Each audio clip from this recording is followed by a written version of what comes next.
Today, I want to discuss getting rich 1% at a time.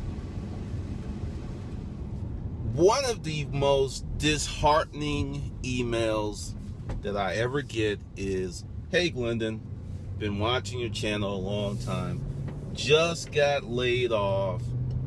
What can I do to earn $3,000, $4,000, $5,000, $6,000, or $10,000 within the next 90 days to support my family?"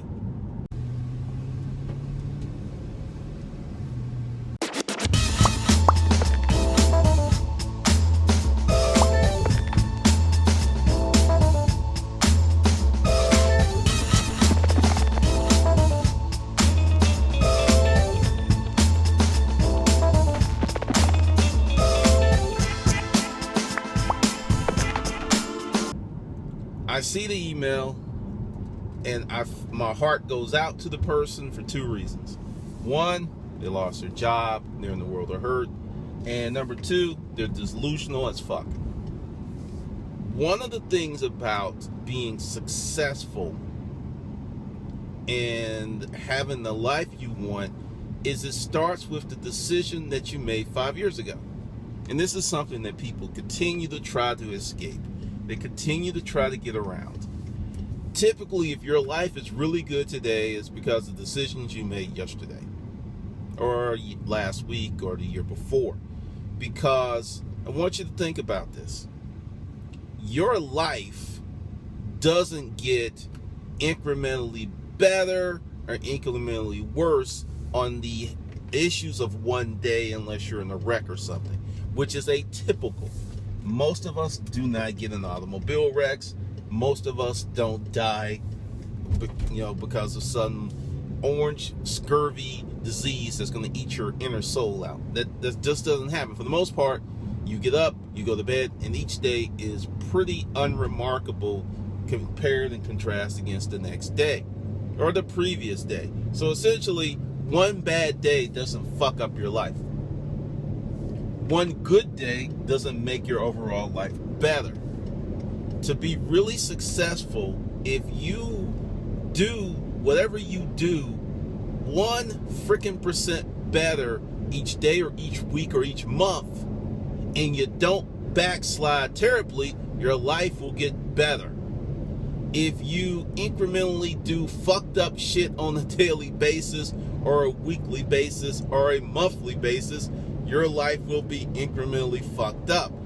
And the problem for many people to grasp this and hold it and not lose their little minds is time. You do not become successful immediately. It's going to take time. This is one of the reasons, and I should say this, I no longer recommend Amazon, much less, it's for Kindle, Amazon or eBay to any of my clients. I just don't recommend it. If it's like part of a larger plan, yes, but just I don't. There's just too many bad things going on. I'm just seeing a lot of flux. And reason that there's a lot of flux is it's becoming harder and harder for people to gain employment that provides a living wage. You can go out and get a job or two at 6, 7, 8, 9. I have a friend who's a recruiter. Tells me, I'm looking at the resumes, and he's like, people are our age, dude, who are making $8, $9, $10 an hour, and have been for a long time. This is the reality, and many of these people have degrees because, that's a whole nother video, but I'm not going to get into it. But essentially, all of these people are now running to Amazon, and they're running to eBay, and they're running to Etsy, and it's just like, I gotta pay the bills, I gotta put some milk in Baby Joe's bottle, I gotta do all of this stuff. And the thing is, what they're missing is you had to have started on this, because this is what I'll tell you, I'll tell anyone. If you have a job and things are just ducky right now, you still need a fucking side business, because I'm here to tell you, unless you're just remarkably fortunate or you've earned a career that's just bulletproof, if that means anything today, that at some point what you do, where you are, will be disrupted. And if you have a side business, and I am proud to say, I have many people who've sent me this email, and I love to see this email. Yo, G, I got laid off today, and you know what? It's a good fucking thing, because now I have more time to work on my fucking business. I love getting those emails. I fucking love getting those emails, because, two, these people are not panicking Penelope.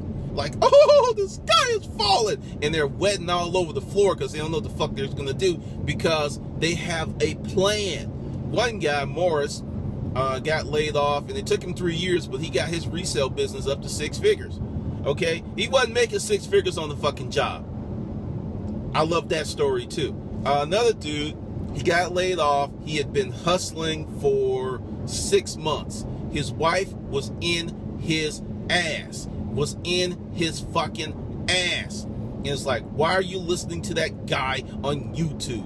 Well, he got laid off, and he kept hustling. And he kept hustling. He kept hustling. And, you know, he and the wife were going at it, because he was sending me these emails. It's like, how do you handle someone who doesn't support your business? I was like, man, you're married. Do what you need to do to preserve your marriage. So he worked it out. He hustled on the weekends. Well, long story short, because he was hustling, when he got laid off, he started making more fucking money hustling, and now his wife is sucking his dick every morning before he goes out and hustle. He told me that. I did not ask. He shared that with me, because he says she treats him totally different. And I'm going to actually go somewhere with that, because I know more about that situation. Pretty much, dudes, I don't care about what any feminist tells you, but if you're a man and you're not earning money and you're not in control of your domain, you're going to have problems with your woman. Hate me for telling you the truth. And since this dude actually ignored her, because remember, she was in his ass, and he said, you know what? I'm doing this. I go to work. I support this family. What he did is his balls fucking descended, and she's like, ooh, I'm married to a man now. And they're fucking more than ever. I'm telling you, what happens to a lot of guys in marriages, they become feminized and domesticated like some fucking kind of dog, and they stop getting pussy because the woman doesn't respect him. She may love him, but she doesn't respect him. And women, go ahead, chime up in the comments. How many of you can fuck a man you don't respect? And they're going to be like, fuck no, can't do it. You can fuck a dude you hate if you respect him, but you cannot fuck a dude that you love if you don't respect him. It's amazing how that works out. Well, part of getting rich with the 1%, as these very colorful illustrations I just painted for you will tell you, is at some point you need to be working on your enterprise before chaos and calamity occurs. 2009, and I'm telling you this because I've been in your position. I've had so many people in my ass like, you never wrote a book before. What makes you think you're gonna be a writer? You've never owned a publishing company before. How the fuck do you think you're gonna do that? It's just what they're doing is projecting their mediocrity and fears upon me. It's like, I can't do that, and I think I'm better than you. So who the fuck are you to be trying to show up my perceptions of you? And I had this stuff, and I had people, I mean, seriously, pull me aside, like, you know, pulling me on my shirt, like, yeah, can I talk to you? You know, I really think this course of action that you're on is just not really good for you. You know, you need to go, like, work at the post office, or, you know, start storage auction business. You need to do what you're fucking suited to do, which to me was the ultimate insult, because they were saying, you know, I don't think you have the stuff to do what you want to do. Well, here it is. And we are actually 32 days from that day, my day of emancipation, that July 17th, no, July 15th. Oh, wait a minute, yeah, shit, we're 31 days. July 15th, 3:30 p.m. when I said I wanted to be a writer, made the decision, and wrote down that first line and developed a plan on that first book. That's what happened. And here it is, my 5th fucking year. And yeah, I'm being arrogant, and I'm talking smackety smack, because you can hate me. Because I've got guys who, here on YouTube, they fucking hate my ass, right? But they respect me. And you know how I know they respect me? Because they copy my shit. From, starting to do black and white, YouTube videos and thumbnails and stuff. They copy my shit. They may hate me, but they don't like me. They clearly, but they respect me, because you can't copy the shit of someone you don't respect. You can't do that. You will not. People don't steal shit they don't respect or think has value. Funny how that works out. So here I am at this point, and I'm telling you that in the beginning it's not going to be easy. It's going to be rough, rugged, and raw. It's going to be rocky, and you're going to have all of these people who are going to come out. I don't think you should do that. I don't, you're working on that. You should do this. You should do that. You should do this. You should do that, because I have a very low opinion of you, and I feel that you should adopt my opinion of you. Don't be off there trying to, become like special and shit. So what I'm telling you is, when you want to get on this road of becoming wealthy 1% of the time, you have to learn how to deal with the bullshit of others. Because typically when someone insults you, unless you've just done something really heinous to them, they're really insulted by the promise that you present. Because I'll just tell you, I am the white sheep of the family. Bah, bah. And I wasn't really supposed to come out like this. I was supposed to probably be in jail, have 18 baby mamas, and really not hidden on much anything in this thing called life. And actually, some people in the family have regressed who thought they were better than me. Ha ha. As the white sheep goes, bah, bah. But what's going to happen is you are going to need to develop some incredible mental tools to deal with this. You will have to become stronger, because the big thing is not so much dealing with the backlash of family and that nonsense. The big deal is you will have to develop the mental strength to continue to go on your journey when it doesn't seem like the end is in sight. That is going to be the big thing of having some kind of strength mentally that will allow you to stay the course and continue to move forward with your enterprise. Because what's going to happen is we've been conditioned to fear failure. We've been conditioned that if we don't look smart, we're not really smart. And this creates a serious problem in terms of sustained effort when you're not seeing a lot of benefits or goodies. It's just like, I've seen this so many times. Like, hey, I've been doing eBay for 3 months, it's not working out. Hey, I've been doing Amazon for 3 months, it's not working out. Hey, I've been doing this for a few months. And the thing is, the reason it's not working out is because you don't have the skill sets that you need to be successful yet. The stuff is not there yet.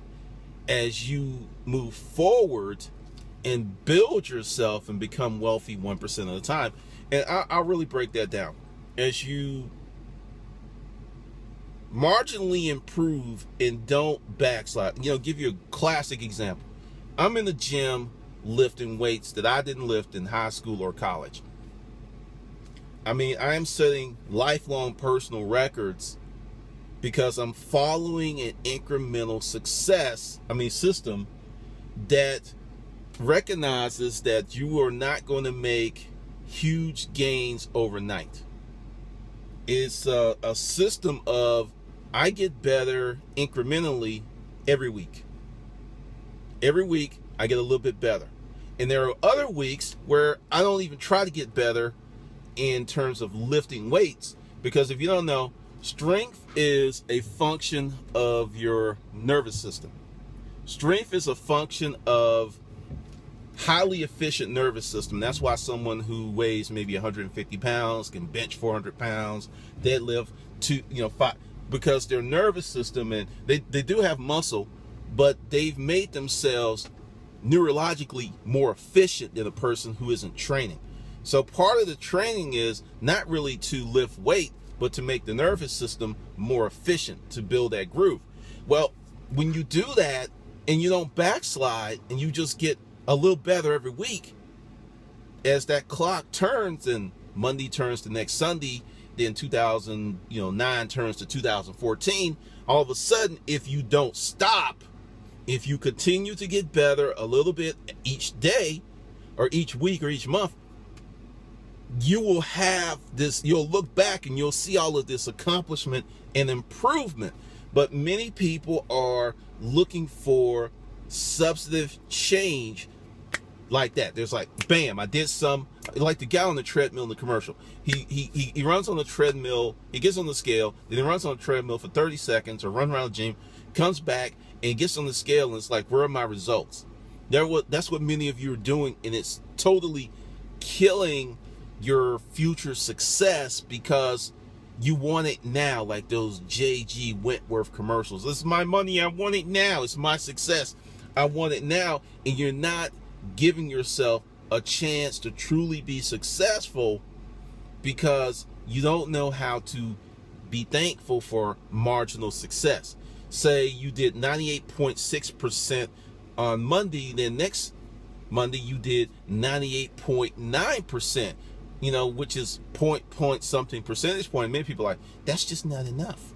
Glendon, that's just not enough. I mean, if it's not a full fucking percentage point, what's the fuck use in doing it?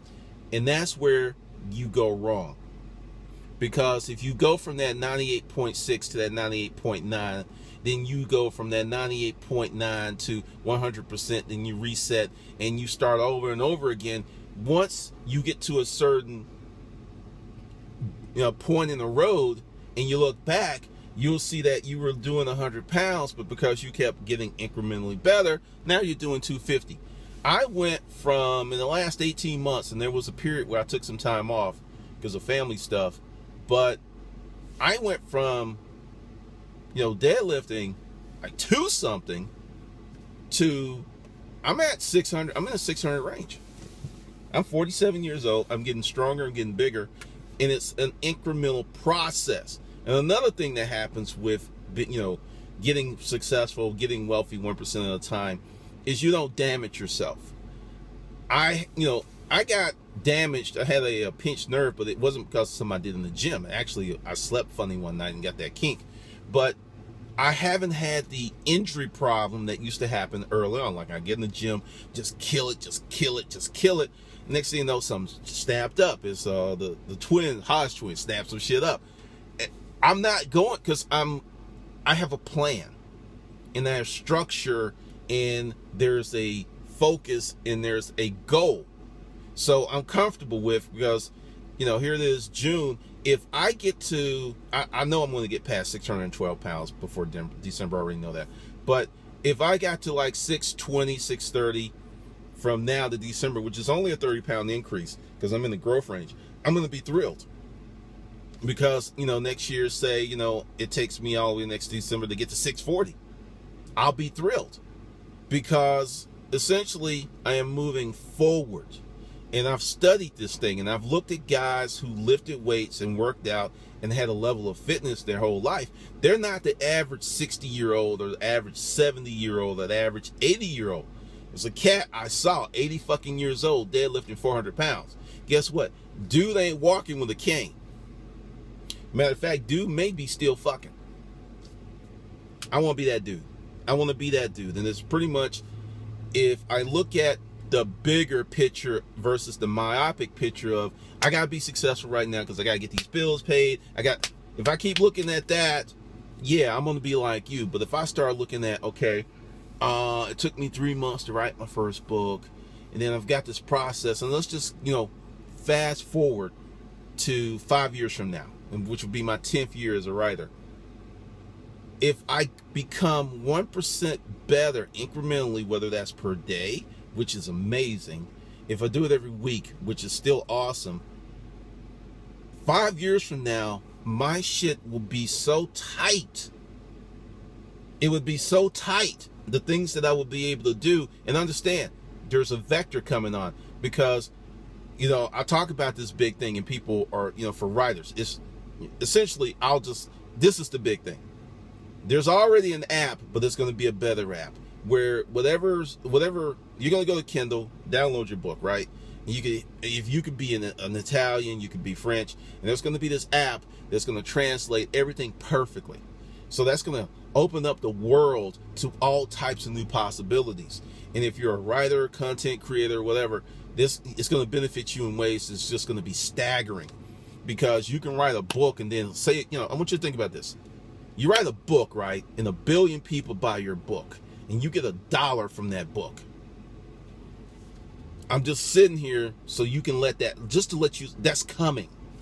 Just to let that sink in. Someone, hopefully it'll be me, is going to write a book or a series of books, and it's going to go around the world, and they're going to have more control than any other writer or creator than ever before, and they're going to get a good chunk of that income, and that book's going to go around the world, and they're going to sell that book to 1 billion people, and they're going to make $1. Say they do it through Kindle, and they make you know, sell the book for $2.99, and they make like $1.99, and they do that in a year. That's $1 billion in income earned in a year.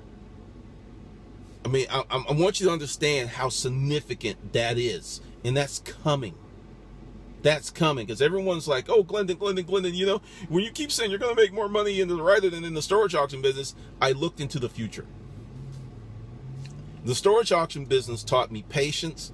It taught me tenacity. It taught me cycles. It taught me how to sell inexpensive shit. It taught me how to sell moderate shit. And it taught me how to sell really, really expensive shit. So when I take that experience and I put it to the writing model, and I just look at it, and also something I got from Curtis Mayfield about owning my shit, going back to the 10-year mark of my writing career, I may have 100 books. And once again, let's just do math. So none of the books are spectacular, right? But they're all selling like, you know, 10, 20 copies a month. I got 100. It's 2,000. Now this is bargain basement expectations. Okay, so that's 2,000 to 3,000 copies sold per month, right? At $3 profit per book. It's 9 G's. 9 G's. But also, when you have that many books, you enter into very rarefied air. Typically, people with that many books, 35, 40, 50 books, have 7-figure incomes. It's not that many. It's only a handful, because so many people don't read enough and live enough to create enough experiences to have the type of the ingredients for their imagination to put that much stuff out. I could write 100 books just off the storage auction experience alone. Just, there's so much shit that I haven't told y'all. And, you know, once again, because the TV shows biting my shit, I was like, you know what, fuck, y'all want this, y'all can have it. You're not going to be using my shit because I'm not putting it out. You can't get what you can't see. And then later on, I'll put out that stuff in the book. But I got 100 books just on that. Just on that. There's probably 25, 30 books just from my experience of starting YouTube, writing the shit that I went through in these last 5 years. There's a book. I mean, so what I'm telling you is you have to do stuff so you will have stuff to give to other people. As long as you're sitting there like, what should I do? You can't become 1% successful on a wish and a whim. You can't become successful hoping and wishing. It's not going to happen. So you have to do something so you have something to present. You know, and someone that put in a comment that when I said, you know, me writing, creating books and stuff, this is it. It says very powerful. I've been trying to get here for like 15 years. You know, it's just, I wanted to do it when I was married. She wasn't with that shit. I wanted to do it another time. It didn't work out. And I didn't stop, which goes back to the 1% improvement. Many of you give up on your dreams because they can't happen right now. So there's this thing, it's like, well, you know, if it could happen right now, what's the fucking point? Like those people who's like, I can't go to the mall with no money in my pocket because if I see some shit I want to buy but I can't buy it, I'm going to get depressed and come home and shoot, you know, Pookie the cat. That's mentally weak. I can understand if you don't want to go to the mall because you have shit to do. It makes plenty of sense. But it's like this whole thing of, I'm not going to the mall because I can't buy nothing because, it makes me feel insignificant, and it makes me feel bad about myself because, I'm a buster and a loser. You have a very weak mentality. And this is where having a strong mentality makes this 1% thing doable. Because if you have a weak mentality, you're not going to be able to do the 1% thing. It's just not going to happen, because you're going to give up so quickly because you're looking for immediate gratification. You're looking for someone to bake the cookies for you, put them in your mouth, and wipe your chin, as the crumbs come down, because you have no vision for your future. You have no plan for your future. You're just kind of doing shit and hoping it works out. So if you want to become wealthy 1% at a time, you have to get started with something. Will that work out? No, it may not work out.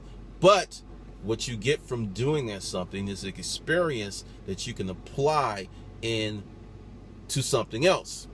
Because, people laugh at me. It's like I had 5 businesses that failed. I was in the military. I was always trying to do stuff, and it didn't work out. And I would try this, and it didn't work out. But through those 5 failures, I gained knowledge that I would not have gained if I didn't go through the experience of failing. And this is the thing that many of you is like, I'm not trying to lose any money. I'm not trying to lose any time. I'm not trying to fail. I just want to go straight to success. You ain't that good. Very few people are that good. Bill Gates wasn't that good. Steve Jobs wasn't that good. The guy that started PayPal wasn't that good. A lot of these guys weren't that good. Do you get where I'm going? They weren't that good, but look where they ended up when they became that good. When they went through those reiterations of their products, when they refused to stop, when they just kept going, and I'm going to keep hitting this wall till it comes down. Once again, you get the 1% of being successful when you really, really own that, and when you learn how to emotionally manage your expectations, where you can go like, okay, this week is Monday, I started at 1%. Friday, I'm at 1.5%, which is huge. And you maintain those gains consistently, you can become wealthy, thinner, happier, all kinds of stuff. This stuff works with everything from dating. You can become 1% better with dating. Do you know that most people do not have the balls to go up to a stranger and say, look, I think you're really cute, and I'd like to take you out? And that goes, both ways, whether it's a man or a woman.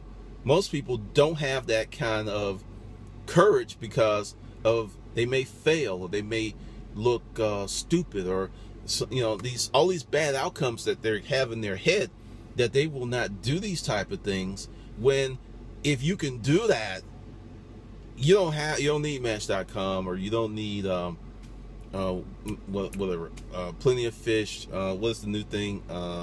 Tinder. One of my friends was telling me about Tinder. That shit's crazy. You don't need that shit. You can just like walk up to someone you see and find attractive, and chances are you're gonna get shot down. But then you see someone else and you do it again, and you do it again, and you do it again. Then one day you're gonna ask this girl that you in your head thought was out of your league, and she's gonna smile, and she's gonna go out with you, and she's gonna fuck you, and you're gonna be laying in bed like, I'm so glad that I stepped to this one. Because that's the genesis. And I make it really crash for a reason, because most guys, this shit kills them. It kills them in more ways than you can know. But the thing is, if you cannot represent yourself and go over and talk to a woman, or as a woman, because it's 2014, go talk to a dude, how in the hell are you going to start a business and go talk to customers? It's you saying, hey, will you go out with me and share a cup of coffee or something? How are you going to go and ask this client for $1 million? I don't see how you can do one and not do the. If you can't do one, you're not going to be able to do the other. It's that simple. So by becoming 1% better with dating, you'll become better as a salesperson. There's carryover effect. You can do this one thing, and then it's going to increase other areas of your life. But many people are sitting there like, hey, what is the right thing to do? Until I know what the right thing is to do, I'm not going to do anything. I'm just going to sit here and be Willie Lump Lump or Willalina Lump Lump, just kind of waiting. And then your lips are going to get stuck out, and you're going to be mad when you see someone out there doing it and doing their thing, and they're making it happen. And all of a sudden you're like, well, that was my ideal. I could have did that. Fucking lucky mother. They ain't lucky. They're active. Become active and you'll become lucky. I mean, I bristle when people come at me. It's like, oh, you're lucky. Oh, these things happen. Oh, it's so easy for you. They weren't there in 2009 when a real good friend of mine that I don't talk to anymore told me, you suck as a writer and you should give this shit up. That's what I had to deal with. And you have your own shit to deal with. I'm not going to tell you the bullshit's going to disappear. I'm telling you that you need to learn how to become a dragon slayer, get your spiritual sword, and fucking cut through that shit and keep fucking going. That's what I'm telling you. I'm not telling you the dragons are going to disappear or your fucked up parents are going to disappear. What I'm saying is you're going to have to man up, put on your big boy panties, your big boy pants, put on your girl big boy panties, and just step out there boldly and live your life on your terms. I'm not saying it's going to be easy. I'm saying it's going to be worth it, because essentially what happens to people is they start off with all of these wonderful expectations, and then they get beat down by life, and then one day that person who used to be 6'1", they're 2 inches tall. They still look 6'1" in their shadow, but when you look at them head on, you're looking down because life has beat them down. And then, there's an expression that I find to be very a pro for this, is hurt people hurt. So you've got these people who are living these lives of quiet desperation, Arthur Miller, Death of a Salesman, and they're looking at you with dissension, hate, and just outright aggression, because how fucking dare you go on and live your life of intent and design when I can't do that shit and I'm supposedly better than you. It's kind of like white privilege. There are white people who are fucking freaking out because there's black folks and Asian folks. Oh, white privilege extends even to other white people, because if you go back to when the immigrants were coming from Ellis Island, the Italians were discriminated against, the Irish were discriminated against. If you weren't WASP, white Anglo-Saxon and Protestant, you weren't shit.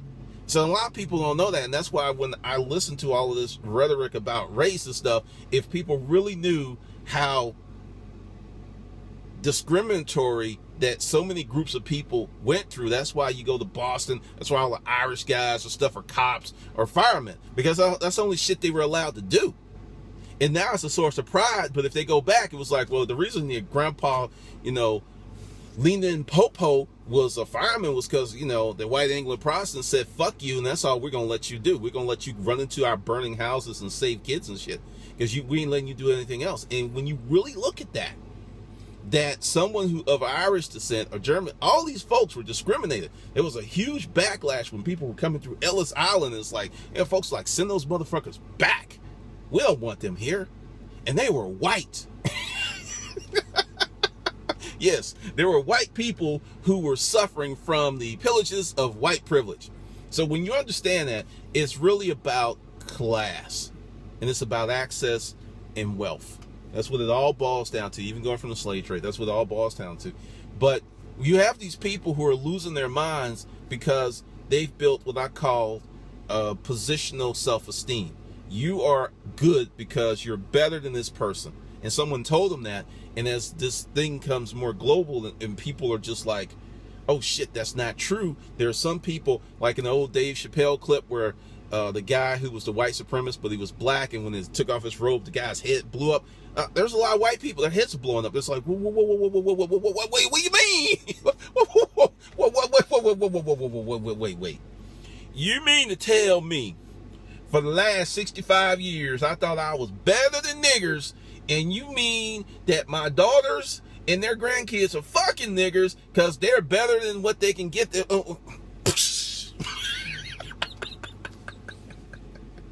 There's a lot of mental implosion that is fucking going on, because this is the truth.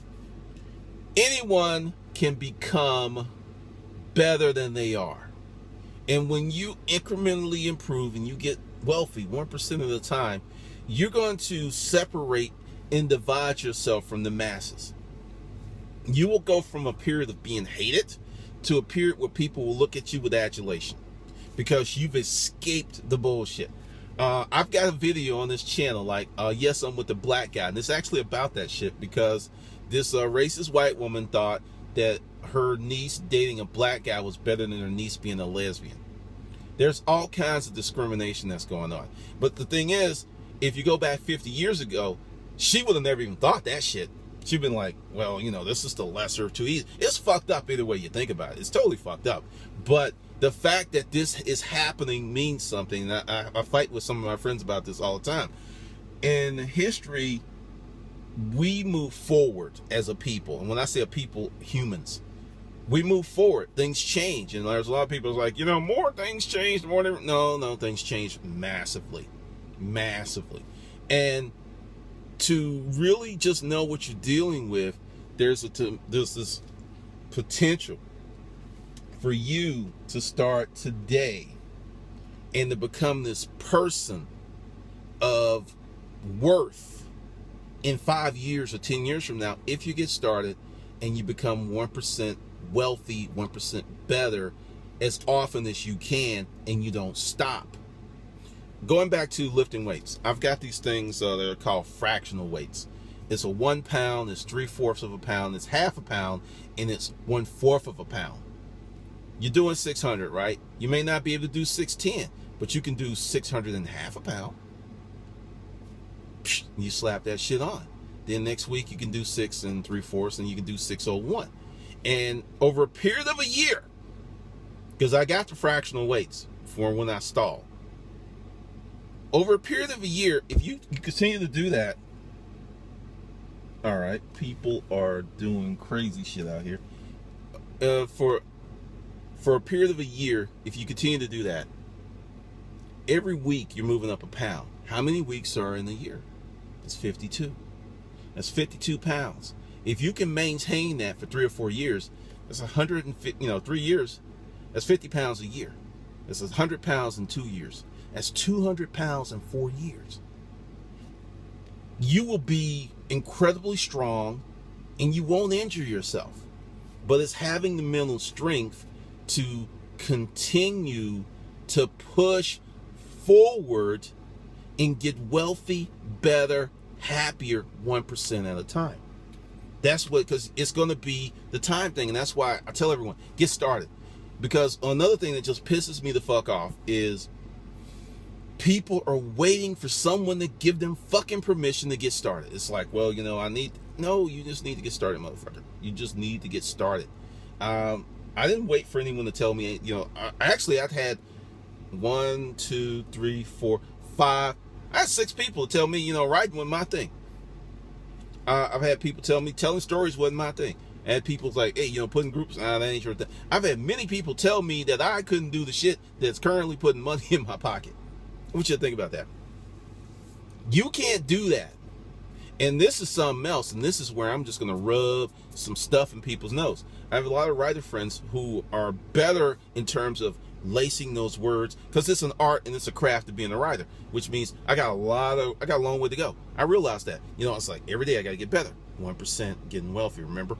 And there are many of these people who are these great writers, right? But they can't support this. They cannot support themselves off their craft. But I, the one who doesn't have the talent level that they do, can. Proof is in the pudding.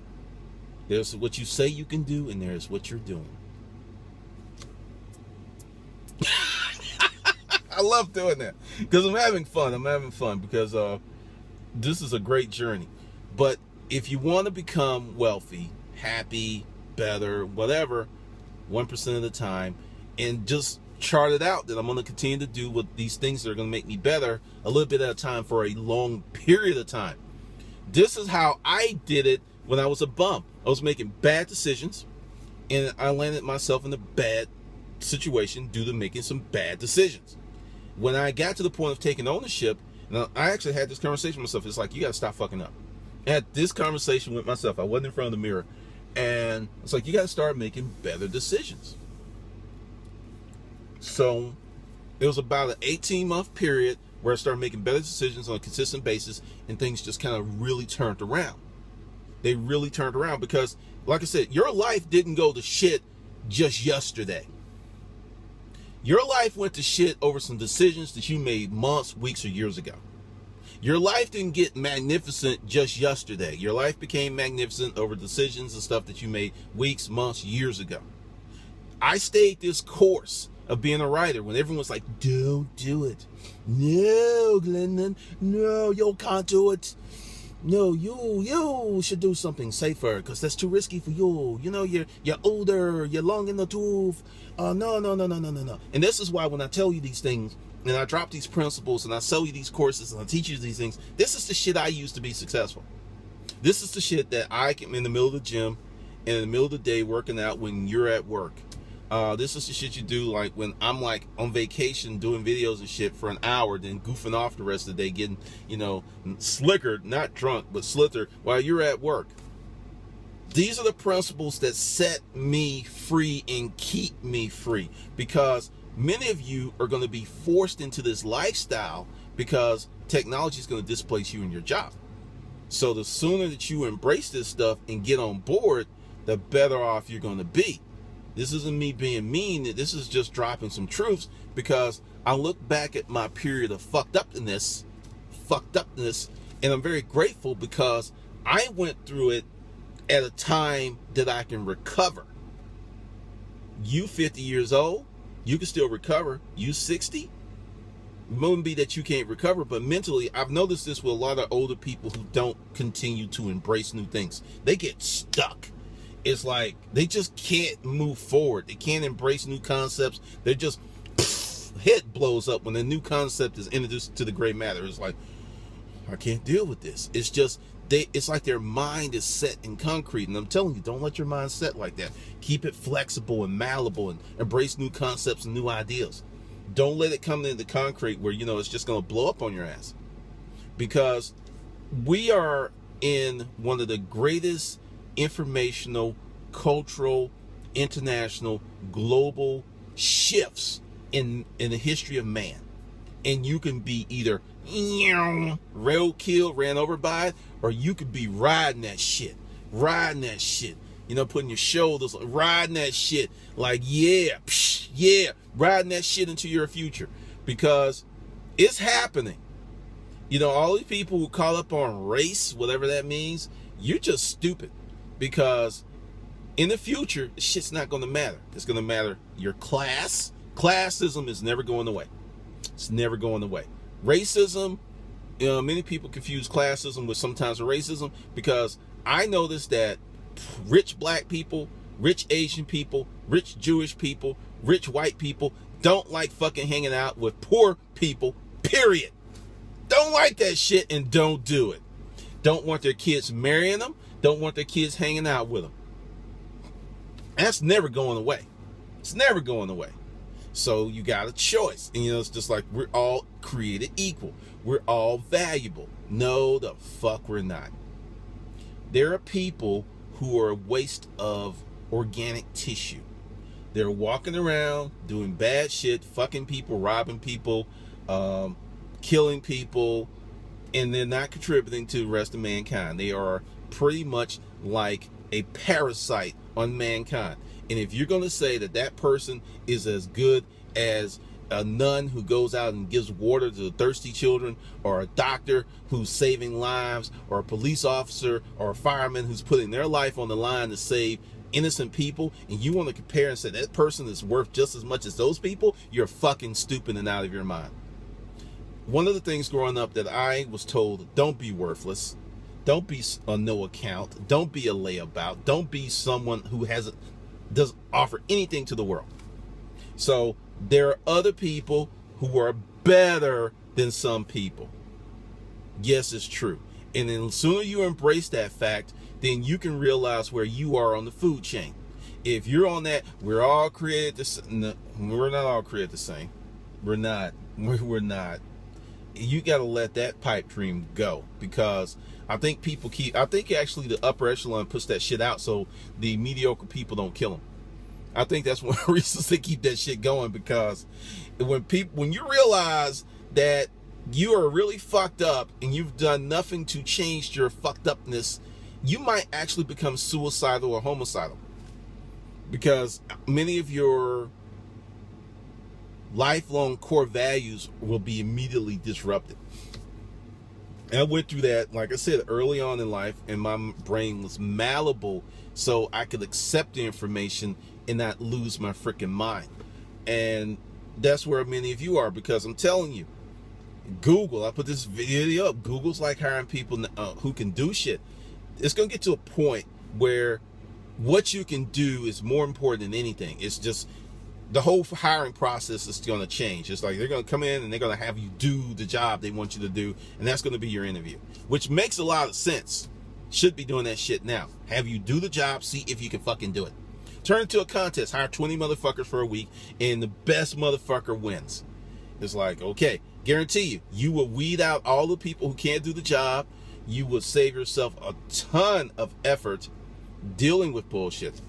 But if you want to become wealthy 1% of the time, break your life up in incremental bits and create an activity plan where you work on getting better as frequently as possible. Focus on the process, not the end goal, not where you started, but the process. Because, you know, for my books to get written, I got to write X amount of words. So my whole thing is not even focusing on the books, it's focusing on how do I create a better writing process. Because once the process is groomed, the books will they'll just pop out, because I'm working on the process. And, you know, when I talk to other writers, because someone had put up a comment, and I'm going to address this shit, that, you know, all indie writers are harvesting email addresses. And I was like, you know, and they deleted that shit because they were going to look like Boo Boo the Fool. I'm a member of like 6 writing groups, and every time I bring up something about building the email list, most people look at me like, huh, what the fuck is that? And I'm sitting there like, no, they're not. I would say there's a top echelon of indie writers who are getting email addresses, but the way that I created to get the email address, they ain't doing that shit. They ain't doing that shit. Because there's a difference between